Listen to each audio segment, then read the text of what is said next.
আমি একটু মনে হয় মানে রাগী বেশি, যে মেয়েদের রাগটা তখন আরো বেশি উঠে যখন কথার উত্তরগুলা না পাওয়া যায়। ঝগড়া করে লাভ আছে, এটা তো এমনি জিতবে। আমি বুঝতে পারি যে ও রাগ ভাঙানোর ট্রাই করতেছে, বাট মুখে কিছু বলবে না।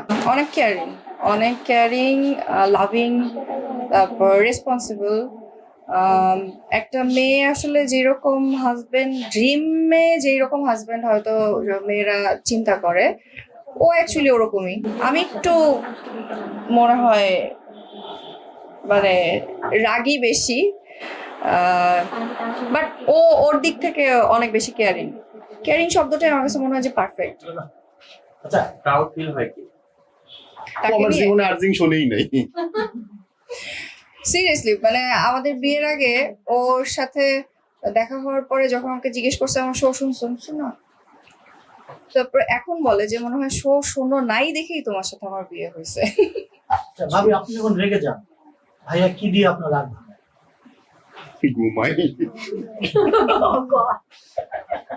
ও ঝগড়া করে না।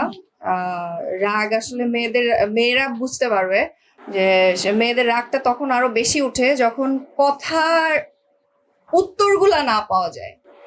তখন এই জিনিসটা ওর যে অভিযোগটা এখন মনে হয় আসতেছে, এইটা একটা অভিযোগ ওর প্রতি। ঝগড়া করে লাভ আছে, এটা তো এমনি জিতবে। না, সরি বলার ক্ষেত্রে আমি আবার রাগও করি, আমি আবার সরিও বলি, কিন্তু ও এক্সপ্রেসিভ না অ্যাকচুয়ালি। ও হয়তো আমি বুঝতে পারি যে ও রাগ ভাঙানোর ট্রাই করতেছে, বাট মুখে কিছু বলবে না। ফুল আনে, গিফট আনে, হাক করলো, কিন্তু মুখে কখনো সরিটা কম বলে। বাট আমি কি আমি ঝগড়া করি? করি, আমি করি। শুরু হয়ে যাবে। আচ্ছা, যখন একে অপরকে ম্যানেজ করবেন, ম্যানেজ করার পরে মানে কোথাও ঘুরতে বেরোন কিনা বা কিছু খাওয়া দাওয়ার আয়োজন হয় কিনা? ম্যানেজ করবার দরজা বন্ধ করে দিই, তারপরে জিগাইবা। চলো শেষ করো, খোদা হাফেজ।